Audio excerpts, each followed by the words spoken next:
las 6:30 de la tarde, la hora prevista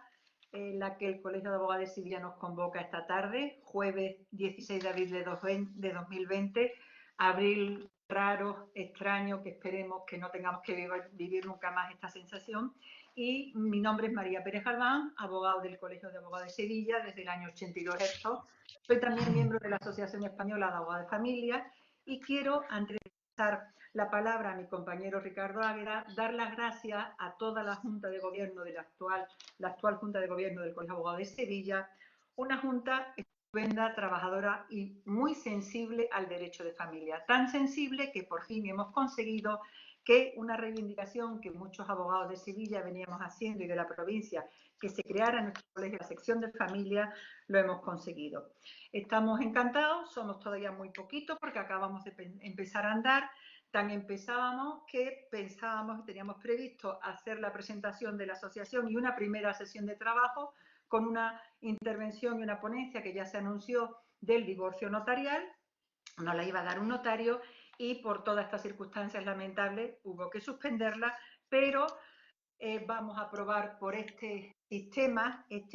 de convocatoria en el ordenador, en la tablet, en el móvil, que se estrena hoy en nuestro colegio. Pedimos excusa ya si falta calidad de sonido, de imagen. Esperemos que no falle nada, porque el plan B sería, según hemos acordado ya Ricardo y yo, que si se va la imagen seguiremos contando y hablando nuestra intervención. Y bueno, el sistema para mí es extrañísimo, porque esto es como hablar sola, pero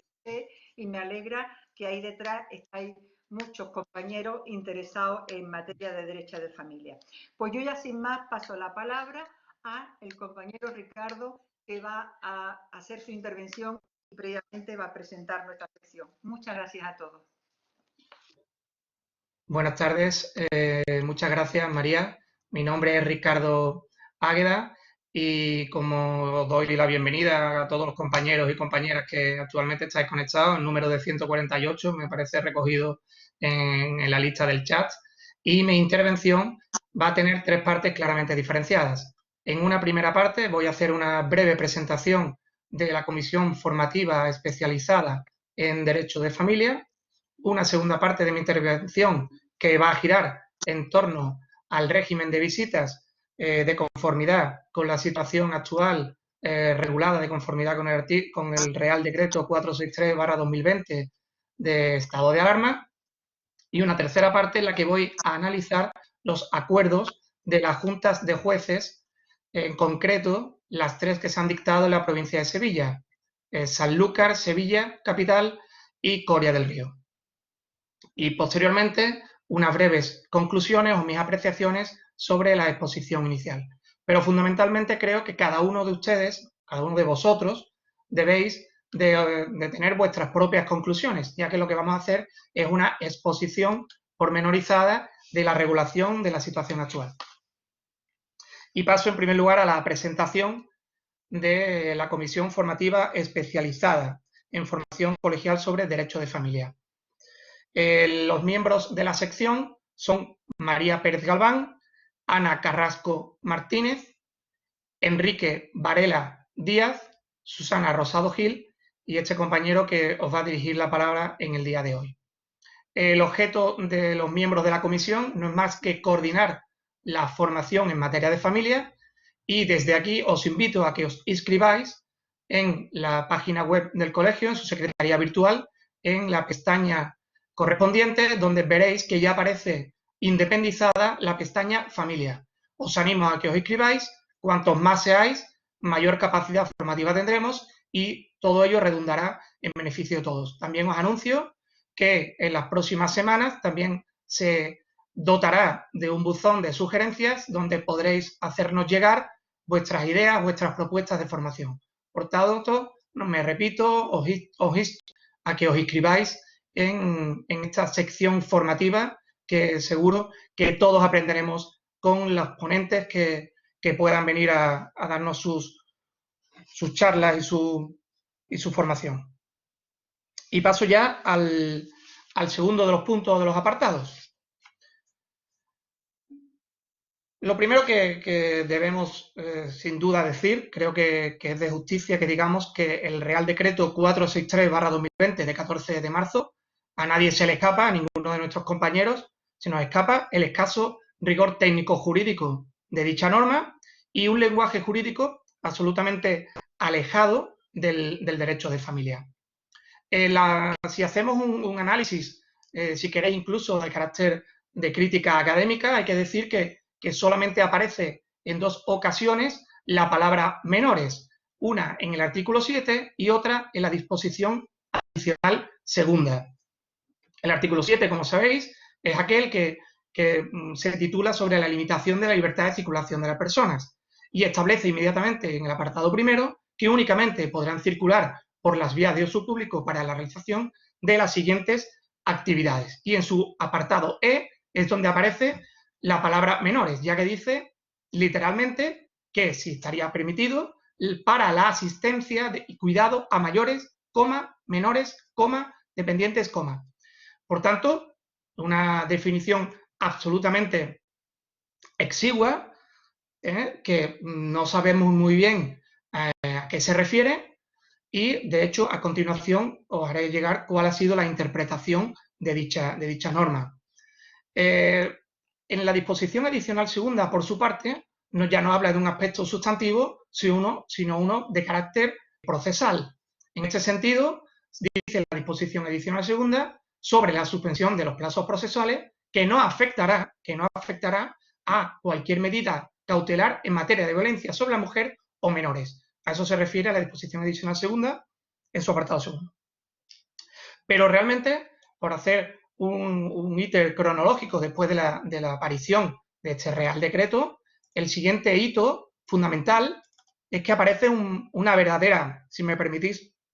una verdadera alarma en estado de alarma, puesto que se publica en la editorial el Francis Lefebvre, en la página oficial, una noticia que se publica el día 18 de marzo, que literalmente dice: un juez dictamina que el estado de alarma suspende el régimen de visitas de hijos de padres separados. Con lo cual, como os digo, esto inmediatamente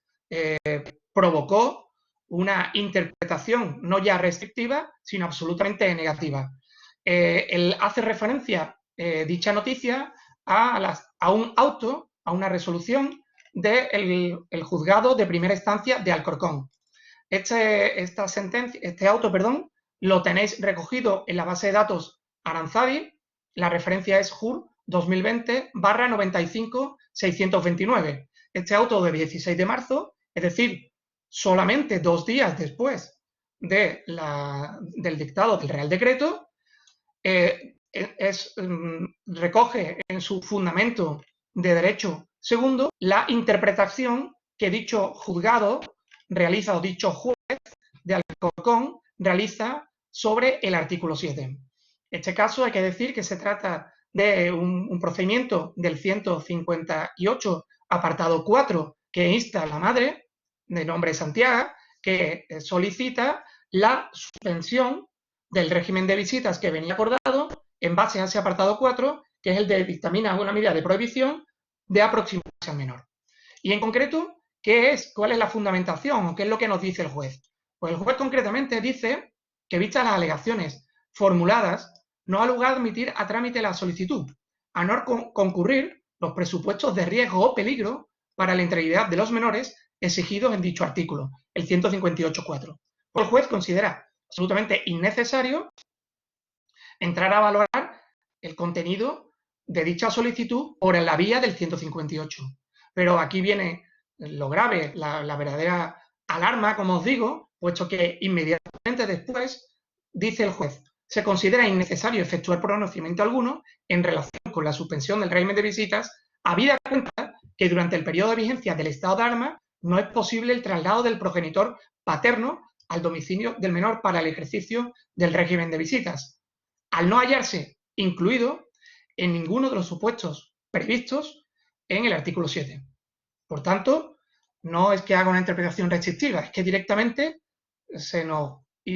cae todo el sistema del derecho familiar de las resoluciones que han dictado los jueces, puesto que ninguno tenía previsto esta acción, como es lógico, una situación absolutamente excepcional, pero que de la interpretación que este juez de Alcorcón realiza, pues evidentemente lo que entiende es esto.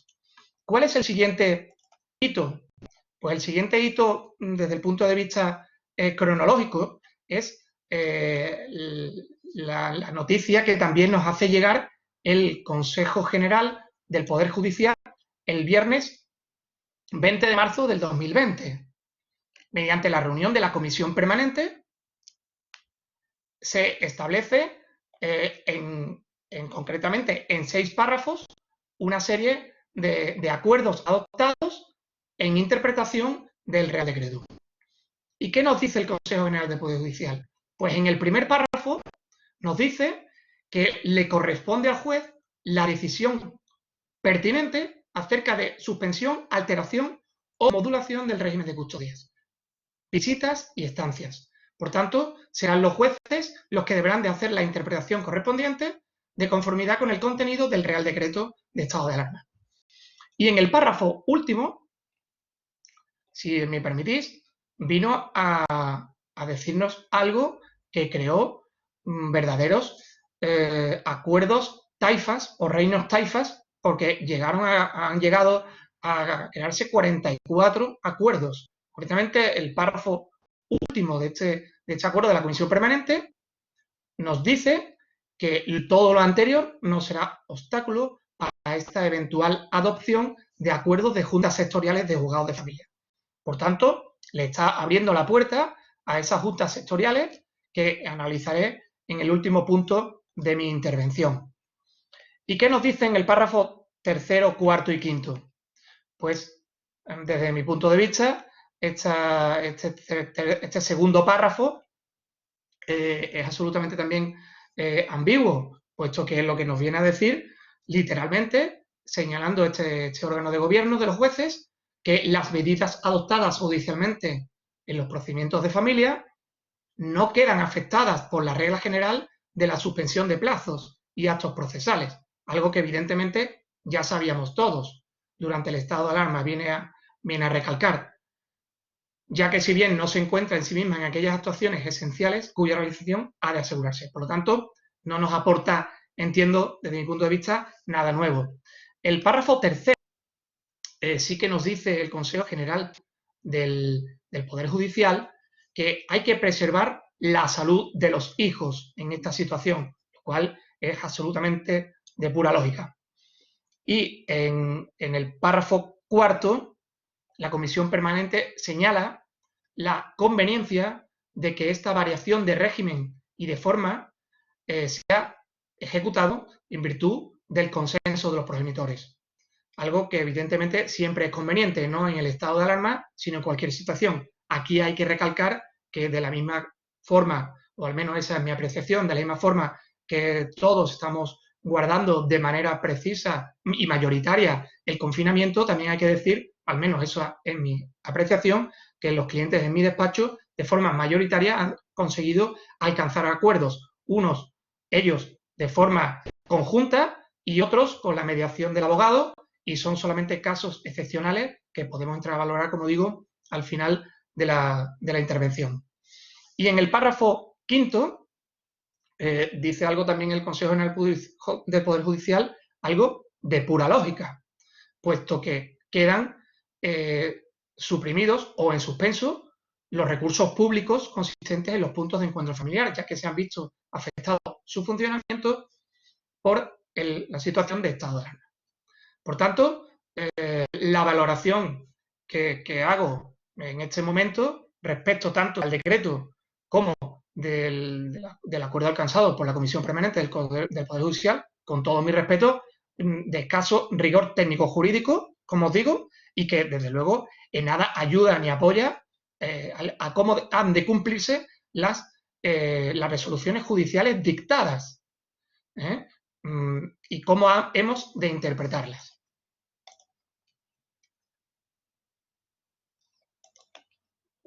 El siguiente hito desde el punto de vista cronológico y que dictó la Sala Especial de la Fiscalía General del Estado, en este caso de la Unidad de Violencia sobre de la Mujer, dictó una nota de servicio el día 22 de marzo del 2020. Esta nota de servicio consta de 5 puntos, que en este caso sí que decir que sí que ha venido a clarificar o a ayudarnos a los operadores jurídicos a interpretar correctamente el Real Decreto. Y creo que esta nota de servicio es la que nos puede ayudar junto con los acuerdos sectoriales de jueces. Viene numerada, los párrafos vienen numerados, con lo cual ya estamos aplicando una primera técnica sencilla, pero fácil para explicar y exponer. Y en el punto primero, la Fiscalía General del Estado viene a oponerse a la interpretación que hizo el juez de Alcorcón, ya que en la última parte de este apartado primero considera que el desplazamiento de los progenitores para proceder a la entrega y recogida de los menores ha de entenderse incluido en tal epígrafe. Por tanto, interpretación positiva. Y concretamente, en el punto quinto, ya habla expresamente del régimen de visitas y expone en la Fiscalía que a su criterio el régimen de visitas, cuando fuera solo intersemanal y sin pernocta, los fiscales solicitarán la suspensión temporal de dicho régimen intersemanal. A mi criterio, es una medida absolutamente lógica, de sentido común, puesto que el confinamiento lo que está tratando de evitar el trasiego de los ciudadanos, con más razón, esos ciegos de menores de un miércoles por la tarde en horario de la salida del colegio hasta las 8 de la tarde, que viene expresado en prácticamente el 80 o el 90% de los convenios reguladores cuando se dictan visitas intersemanales, pues parece de pura lógica que se solicite esa suspensión. Otra cosa será, como sabéis, la viabilidad procesal de dicha medida, puesto como sabéis, hasta el día de ayer los juzgados han permanecido prácticamente cerrados como consecuencia también del confinamiento y de la falta de medidas de seguridad, aunque parece que hay ahora un cierto aperturismo a partir de hoy y de mañana. Parece que los sindicatos, como sabéis, junto con la Junta de Andalucía van a proveer las medidas necesarias para que se puedan llevar a cabo una mayor funcionalidad de los juzgados en Andalucía. Inmediatamente paso al punto número 2. Punto número 2 de esta nota de servicio dice algo que a mi criterio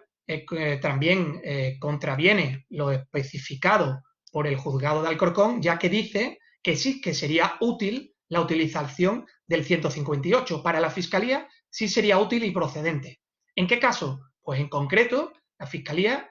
entiende que es procedente cuando está en juego el interés superior del menor, y en este caso, cuando implica garantizar su salud. Por tanto, hay numerosos casos en los cuales es necesario garantizar la salud del menor y sí que sería procedente la utilización, o entendería que sí cabría el mecanismo procesal del 158.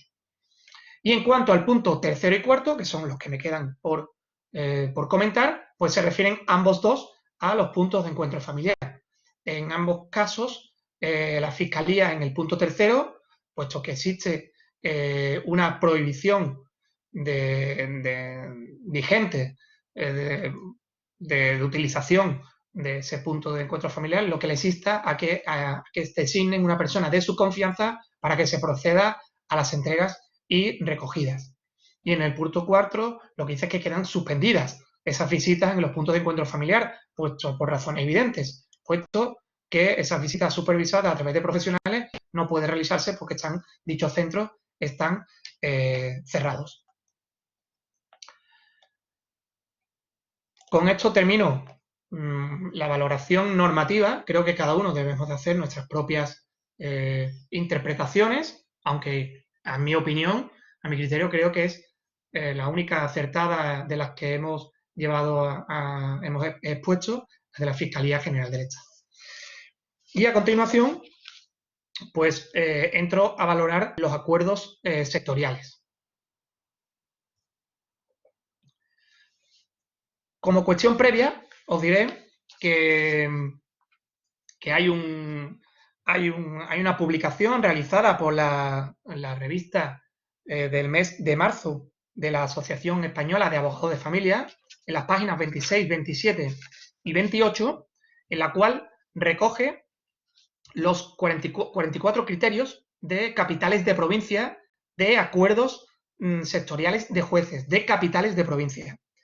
y realiza un balance de dichos criterios. En concreto, os diré, ese balance dice respecto a una serie de cuestiones, y la primera sobre la custodia compartida. Respecto a si los jueces se pronuncian favorables a mantener la custodia compartida, hay 34 acuerdos de jueces que están a favor de dicho mantenimiento y 10 en contra. Respecto a fines de semana alternos con pernocta, hay 29 juntas de jueces a favor y 13 en contra. Respecto al mantenimiento de las visitas intersemanales sin pernocta, hay 3 acuerdos de jueces a favor y 35 en contra, de la misma forma que, en el mismo sentido que la Fiscalía General del Estado. Respecto a las visitas intersemanales con pernocta, hay 15 acuerdos a favor y 21 en contra. Respecto al régimen de visitas con abuelos, no hay ninguno a favor y hay 11 en contra.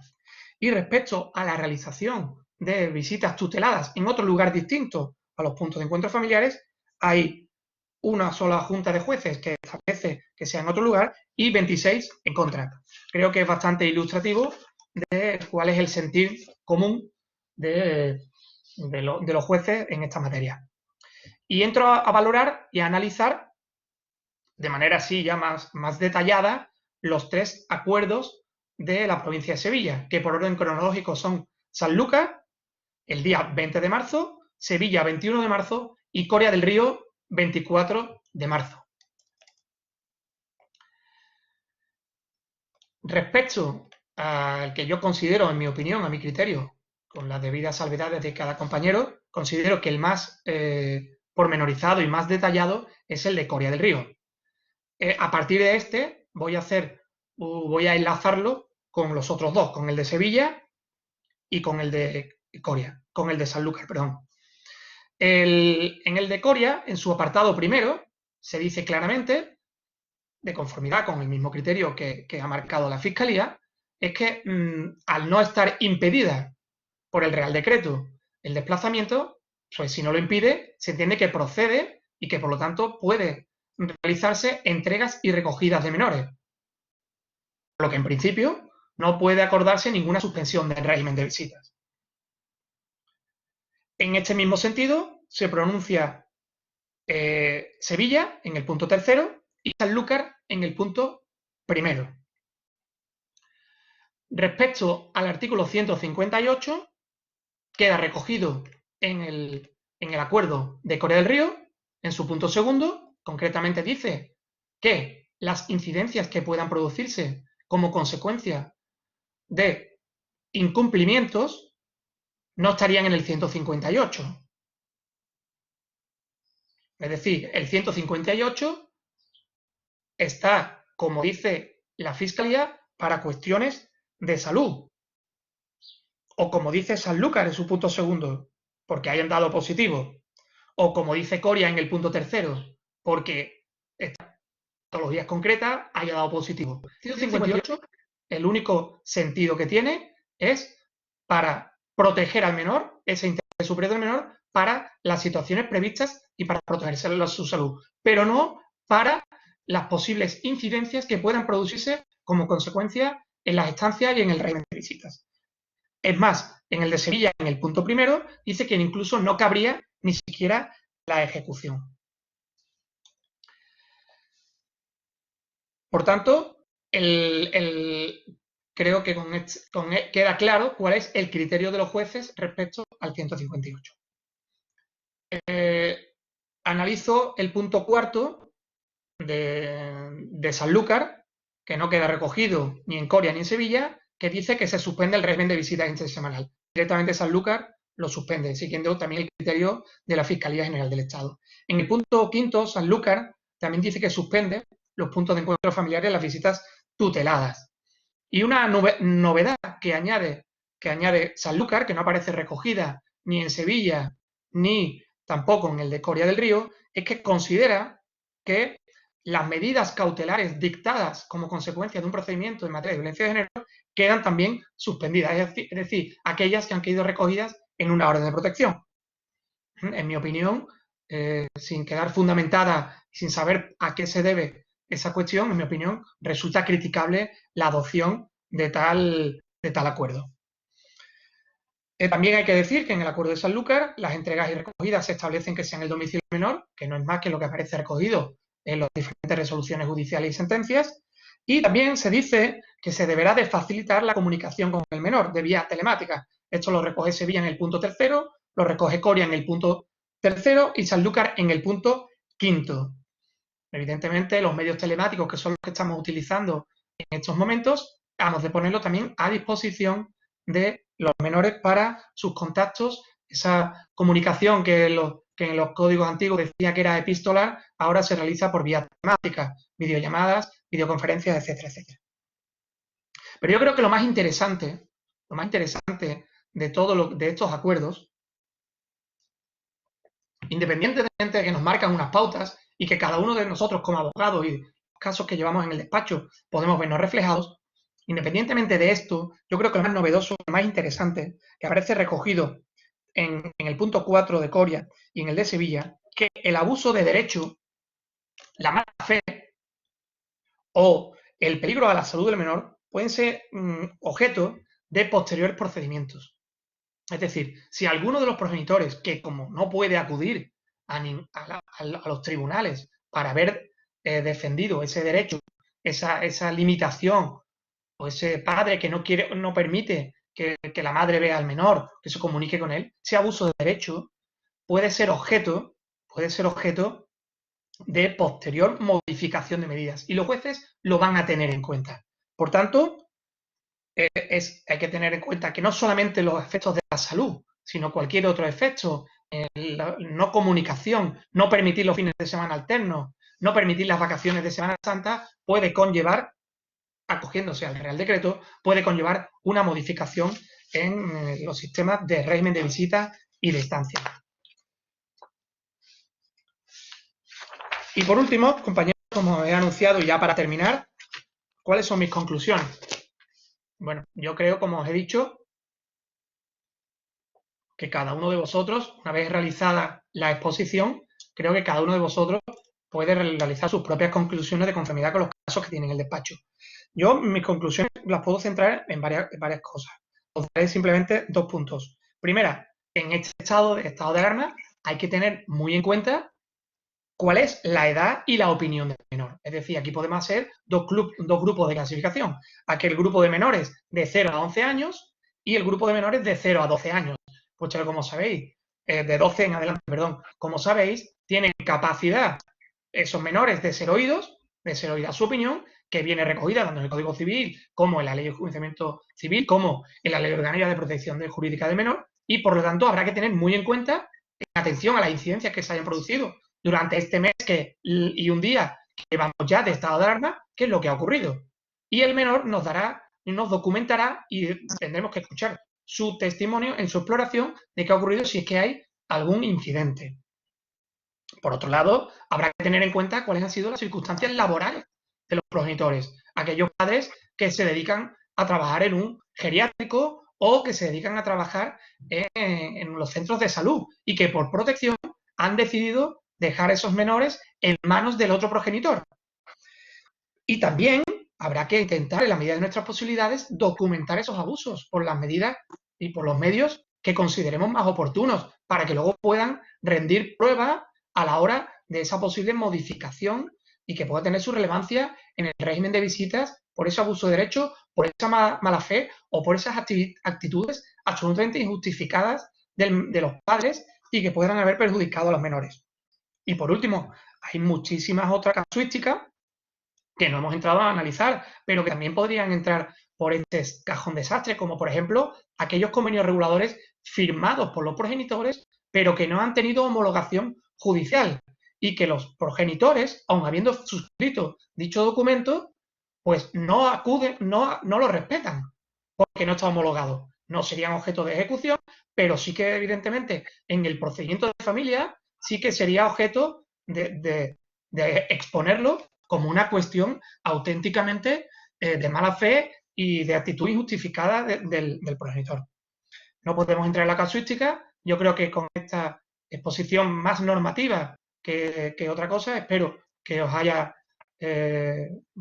permitido conocer cuál ha sido la interpretación y en el momento en el que nos encontramos en este momento de confinamiento respecto al del régimen de visita. Y sin nada más, me despido de vosotros. Muchas gracias. Espero que os haya ayudado esta exposición y le cedo la palabra nuevamente a mi compañera María. Tuya es la palabra. Muchas gracias, Ricardo. Buenas tardes a todos. Muchas gracias, Ricardo, porque la exposición ha sido muy clara y yo me uno a tu alabanza respecto de que es verdad que ha habido muchos acuerdos en toda España, en todas las geografías, y yo me siento orgullosa de los acuerdos de nuestros jueces de Sevilla, de los de Coria del Río y los de Sanlúcar la Mayor. Han sido valientes y destaco de tu exposición cómo Sevilla analiza de los pocos el que se valorará la buena o la mala fe de las partes. Bueno, yo estoy encantada de estar con vosotros. Veo que el aforo que hay es como si estuviéramos en nuestro colegio, en el salón de actos lleno, pero de verdad que estoy muy nerviosa porque esto es como estar en un juicio hablando sola, sin nadie detrás, y la verdad que sería estupendo que pudierais estar ahí y después poder abrir un debate, hacer coloquio o foro. Quiero daros las gracias de nuevo a la Junta del Colegio de Abogados y especialmente al equipo informático que está haciendo posible esta sesión de esta tarde, a María Aristoy, a José Manuel Baldallo y a todo el equipo. Bueno, me toca a mí ahora la parte de mi trabajo que yo quiero abordar, es la parte de los efectos económicos de que este estado de pandemia va a repercutir en la sociedad y en nuestros clientes. Pero primero quiero haceros una reflexión que no sé si vaya a compartir conmigo respecto de que el COVID-19 ha puesto de manifiesto las graves carencias de la Administración de Justicia, la falta de medios personales, la falta de medios materiales respecto de otras administraciones que están trabajando, teletrabajando algunas, trabajando en directo, pero la nuestra, desgraciadamente, estamos ya desde hace un mes ahora parados todos parados. Estamos en el siglo de la tecnología, señores, y no tenemos herramientas suficientes, son antiguas, están faltos de dotación y hacen que sintamos todos, porque aquí somos todos equipos, la impotencia de que está todo parado y que no se puede cursar, que todo este mes no se haya podido hacer ni siquiera tramitación de algunos escritos. Seguimos siendo la hermana pobre de las administraciones. Yo vengo ejerciendo en Sevilla desde el año 82 y creo que ya de verdad está bien que se haga por fin ese tan deseado pacto de Estado por la justicia. Ese pacto de Estado por la justicia que demandan los ciudadanos del siglo XXI. No podemos estar esperando unas medidas provisionales 6 meses, no podemos estar esperando una sentencia un año y según en la ciudad donde esté, en qué localidad, hasta más tiempo. Bien, hecha esa protesta y esa reivindicación, somos abogados, el escenario que vamos a tener el día después, ¿cuál va a ser en cuanto a los efectos económicos? Entiendo que la litigiosidad derivada de esta crisis económica se va a notar en 3 aspectos fundamentales que son los que voy a abordar esta tarde con vosotros. La modificación de medidas para reajuste, extinción, rebaja o temporalización de la pensión compensatoria, la modificación para rebaja, suspensión, extinción o en su caso de la pensión de alimentos de los hijos y finalmente tocaremos una pincelada de las ejecuciones de sentencia por impago de cualquier tipo de pensiones. Bien, entrando en el primer bloque, en la modificación de medidas para reajuste, extinción, rebaja, temporalización de la pensión compensatoria. Es verdad que los que sois más jóvenes tendréis quizá ya pocas sentencias donde se acuerden pensiones compensatorias, pero todavía quedan y todavía entran en nuestro despacho supuesto donde hay que defender el artículo 97 del Código Civil, que fue reformado en su día, que se permitió, como sabéis, la temporalidad, pero que hay supuestos y sentencias donde hay pensiones compensatorias. Pues bien, sabemos que algunos clientes precipitadamente, sin consultarnos o a su libre albedrío, han decidido ya que entienden que este mes no han cobrado, que están en un ERTE o en una crisis y que ya han decidido unilateralmente rebajar la pensión, incluso dejarlas de pagar y provocar una posible ejecución de sentencia. Todos sabemos que la pensión compensatoria, conforme a lo dispuesto en el artículo 100 y 101 del Código Civil, puede ser modificada por alteración de la fortuna de uno o de otro. Nos dice todavía el Código por un error de transcripción cónyuge. Ya no son cónyuges, ya se divorciaron o se separaron. Y distingue que se extingue por cese del desequilibrio, porque desaparezca la causa que lo motivó, en definitiva, por contraer nuevo matrimonio o vivir maritalmente con otra persona. Entonces, ¿qué causas podemos alegar, entre otros, se nos pueden dar en estos supuestos?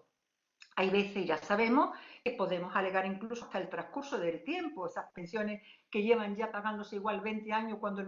matrimonio duró 4 o 5. Hay veces que es atendido o no en según qué sentencia. Y primordialmente lo que vamos a ver a partir de ahora es porque la pérdida de capacidad económica del obligado al pago. Porque las otras razones ya las sabemos y las hemos visto en nuestros despachos. El que ha venido el beneficiario a mejor fortuna, que se ha liquidado ganancial y por lo tanto ya puede disponer de su parte y de sus bienes, que ha consolidado una herencia, que está conviviendo con otra persona con la que comparte gasto, por lo tanto cesa el desequilibrio o por lo menos se equilibra. Pero la principal causa que nos vamos a encontrar en los despachos a partir de ahora va a ser la pérdida de capacidad económica del obligado al pago, porque haya estado afecto a cualquiera de las crisis, de los ERTE que tenemos encima. Bien, entonces ahí la parte actora, en mi opinión, tiene que alegar y probar cumplidamente que ese cambio de circunstancia es permanente, que tiene entidad suficiente, que no está creado de propósito y aportar con la demanda para no causar indefensión toda la prueba que acredite. Ya sabemos que la carga de la prueba corresponde al actor, en este caso, acreditar cumplidamente todo esto. Aquí llamo la atención para que cuando nos tengamos que oponer a ese tipo de demanda, podamos desvelar, y utilizo esa palabra, desvelar, además de las razones o de los documentos que se presenten con la demanda, que no siempre es todo, porque, bueno, cada uno tiene sus artimañas, el resto, sacar a colación y poner de manifiesto al juez, aquí en nuestro procedimiento, como sabemos, no hay fiscal, ponerle de manifiesto a su señoría el resto de las circunstancias económicas, patrimoniales del actor, ya sea que tienen ahorro, que tiene rentas declaradas o no, que tiene, con motivo de la pandemia, incluso es acreedor de alguna de las medidas sociales o laborales que el gobierno ha dado, como moratorias de hipoteca, subsidio, etcétera. En fin, todo ello para ver y saber desde que se dictó la sentencia que se pretende modificar, igualmente como dato que os llamo la atención, desvelar si se ha alterado alguna de las cargas familiares o cargas que tuviera en su día, es decir, que ya no tiene que pagar, por ejemplo, alimentos a los hijos mayores, ya no tiene que pagar hipoteca porque se terminó de pagar, en fin, otras razones a contrarrestar la capacidad económica que pretende hacer ver no está o no tiene tanta repercusión como para que prospere la demanda. No me extiendo más en este apartado en cuanto a extinción de pensión compensatoria, porque ya sabemos que en derecho de familia hay que ir al caso concreto, cada caso tiene sus circunstancias especiales y analizarlas, pero sí os doy un consejo y una pincelada, que es cuando hagamos el suplico de este tipo de demanda o cuando las contestemos, que quede claramente, expresamente así pedido en el suplico, que el efecto de esa reducción o de esa extinción o de esa temporalización, desde cuándo pretendemos como parte actora que proceda. Pongamos, por ejemplo, el alegar que el hecho causante del por qué pido la extinción de la pensión es porque a mi cliente lo han despedido o está en un ERTE de larga duración. Bien, tenemos que decir que si antes pagaba, por ejemplo, 500 y ahora pretendemos que se quede reducida en 100, que los efectos de esa sentencia y de esa resolución operen desde la fecha, digamos, del hecho causante, por llamarle de alguna forma en analogía con el tema laboral. Y si esa petición expresa cuando nos notifique la sentencia, por mucho que estimen íntegramente la demanda, ojo que igual muchas veces nos ponemos muy contentos leyendo solo el fallo y no caemos en que desde cuándo se está diciendo, pidamos complemento de esa sentencia para poder recurrir en apelación luego, porque ya sabemos que si no se ha pedido el complemento, por mucho que recurramos o que impugnemos la sentencia, no nos van a remontar ese pronunciamiento porque no hemos pedido el correspondiente recurso. Bien,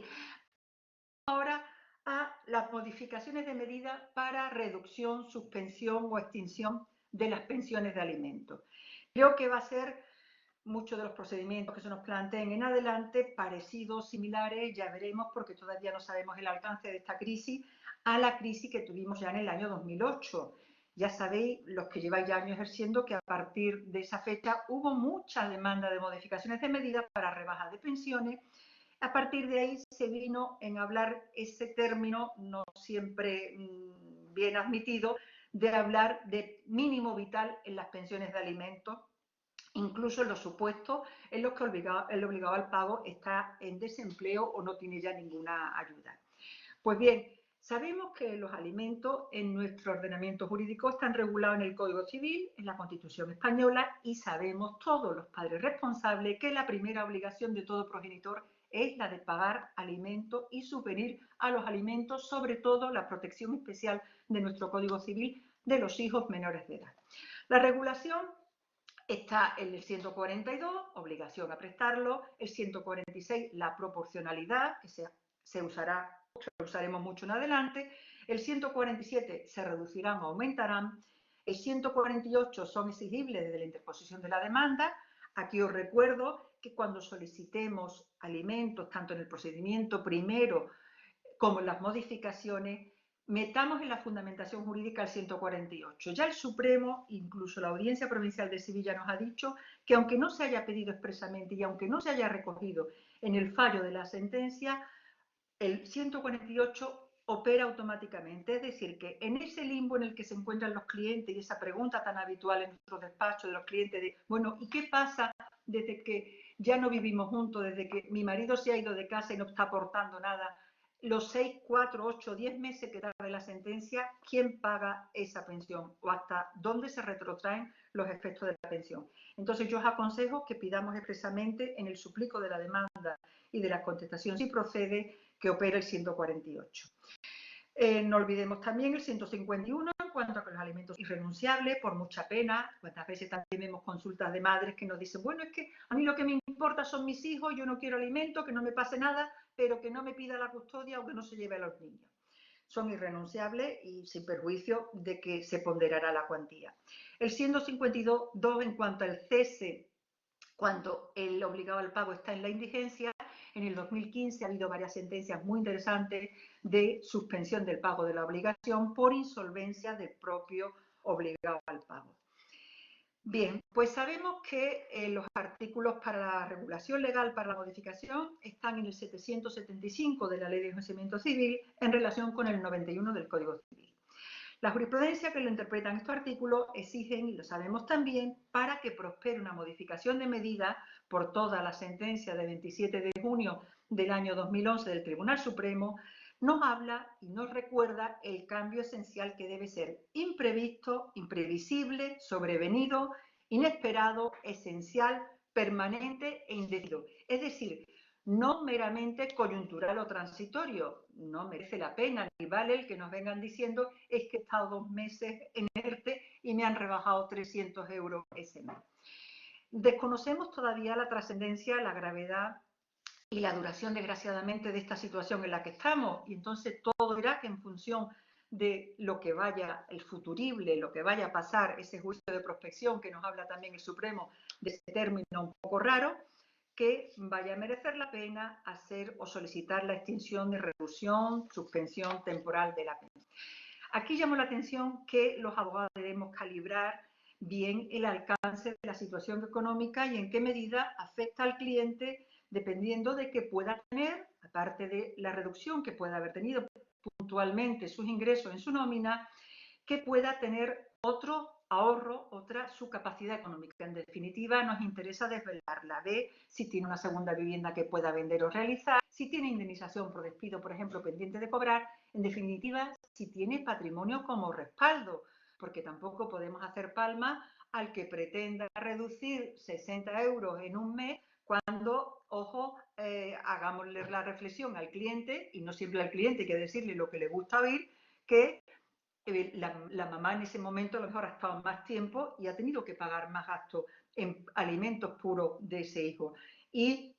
ojo, saber también si ese cliente tiene otros gastos que se puedan considerar como no necesarios. Me imagino, vamos, puedo decir, el gasto del tabaco. Sabemos que el fumador creo que gasta una media de 200 euros al mes en tabaco. El carnet del Sevilla o del Betis, la mensualidad del gimnasio. Es decir, calibremos, sopesemos y no nos precipitemos en plantear sin más una demanda que no pueda tener bastante base o sustento. Yo aquí apelo también a que hagamos pacto, acuerdos, las propias partes, como están haciendo, Ricardo lo ha dicho, y afortunadamente la mayoría de los clientes han dado un ejemplo como padres responsables en este mes que ya llevamos y han llegado a acuerdos razonables de estancias con los niños para no exponerlos, pues del mismo modo que en estas circunstancias económicas se pueden ver afectos uno o los dos de las partes, hagan pacto y hagan acuerdos respecto de si fraccionar el pago, condonarlo o cualquier otra modalidad que se pueda entender, y el consejo que sí damos es que ese pacto esté documentado, es decir, hacerlo por escrito para evitar que si mañana hay un enfado y se plantea una ejecución de sentencia, podamos sacar ese documento donde las partes acordaron libre y voluntariamente regularlo de esa forma. Y ahora os pregunto una consideración que preparando esta intervención me surgió, no he tenido oportunidad de comentarla todavía ni con mis compañeros de despacho, y es: ¿consideráis vosotros que cabría, por el progenitor no custodio obligado al pago de una pensión de alimentos, solicitar de que a la vista que no tengo suficientes ingresos para seguir afrontando esa pensión, pongamos de 400 euros mensuales, cabría plantear por esa parte pedir la custodia compartida para que de esa forma compensar? Custodia compartida sabemos que no significa que no haya que fijar pensión, porque a ver las circunstancias de ambas partes y las necesidades del menor, pero como propuesta de buena fe no puedo afrontar el total pago de esa mensualidad en una modificación de medida, pero puedo y pido, solicito la custodia compartida para hacerme cargo mayor tiempo y de lo que es la custodia, la atención, el cuidado de ese menor. Pues bien, os lo dejo ahí lanzado, quizá como fundamentación se me ocurre, porque no hay jurisprudencia esto, el 149 del Código Civil, que sabemos que regula que el obligado a prestar alimento podrá a su elección o abonarlo o mantener en su propia casa al acreedor. Bien, aquí como abogado contrario, como fiscal, habría que decir, bueno, habrá que escuchar al menor según qué edad tenga, habrá que hacer esa prueba de exploración y saber también la voluntad del menor y la relación que hay o no. ¿Conllevaría en definitiva esto cambio de custodia? Os lo dejo ahí lanzado y lo podemos ver. Sabemos que para que se acuerde la custodia compartida debe estar pedida al menos por una de las dos partes, no vale que el juez de oficio la acuerde, salvo excepciones que a lo mejor vamos a abrir una nueva línea de jurisprudencia y de doctrina con todas estas circunstancias que se nos van a ir dando en nuestros despachos. Saco a colación, por ejemplo, aquel caso curioso de Córdoba, os lo reseño en primera instancia: matrimonio divorciado con un hijo con discapacidad, la custodia la tenía la madre se ve desbordada de trabajo, tiene una pensión de alimento para ese hijo que resulta muy pequeña y presenta una demanda de modificación de medida pidiendo mayor contribución del padre, que tiene solamente esa carga, tengo idea del caso concreto, las circunstancias se me pueden ir, pero mayor petición. En primera instancia, la juez de familia estima parcialmente la demanda y sube la pensión en 75 euros mensuales al mes. Esa sentencia, en mi opinión, por lo que he leído en el repertorio, la de instancia y la apelación es chocante, 75 euros al mes se van en nada, fue recurrida y durante la tramitación del recurso de apelación ante la Audiencia Provincial de Córdoba, como hecho nuevo, la abogada de la madre aporta y justifica que esa madre está desbordada, que ya no cuenta ni con la ayuda de su familia extensa porque el padre había fallecido, y propone la custodia compartida. Curiosamente, en ese momento, en la segunda instancia, y curiosamente, el ponente acuerda en una sentencia que salió en prensa, pasan los meses, creo que hace ya como un año, en la Audiencia Provincial de Córdoba. Si buscáis custodia compartida, Audiencia Provincial de Córdoba, en este caso que no era pedida por las partes, el ponente llegó a una sentencia muy humana, en mi opinión, donde llega a la conclusión: señor, si usted no tiene mayor capacidad económica para aportar mayor pensión para las necesidades mayores de este hijo,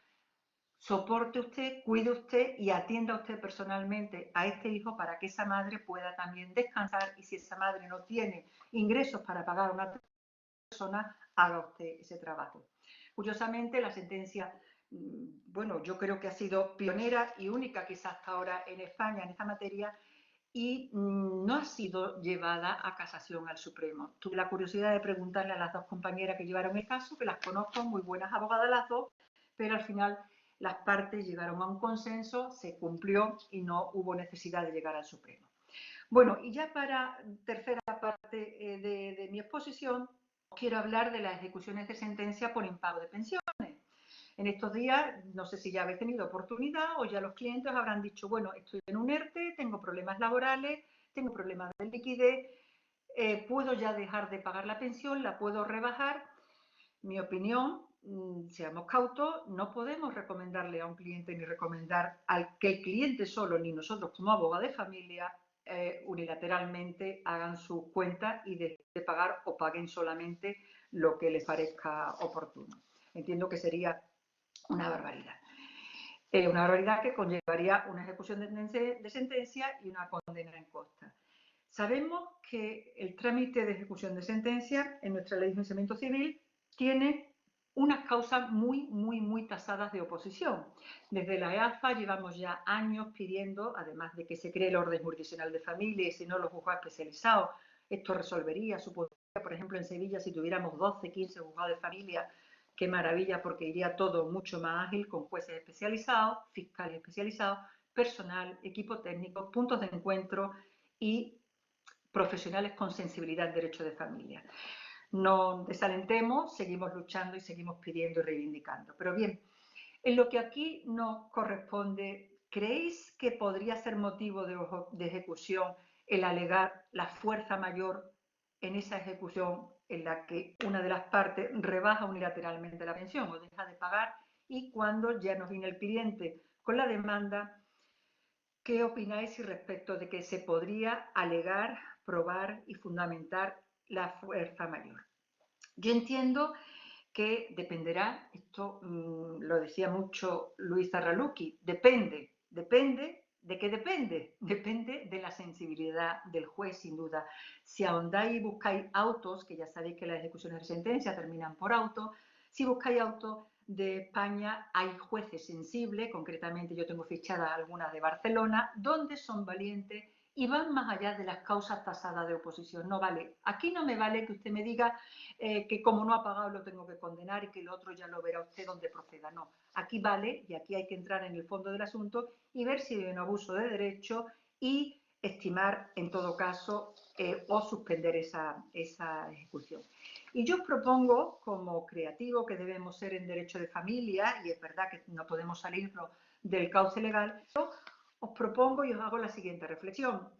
Si se nos da este supuesto de cliente con problema y con crisis económica ejecutan y tenemos que vernos abocados a presentar una demanda de modificación de sentencia, porque ya sabemos que si no la sentencia hay que cumplirla en sus propios términos, montamos y preparamos la demanda de modificación de medida, solicitamos medidas coetáneas para que,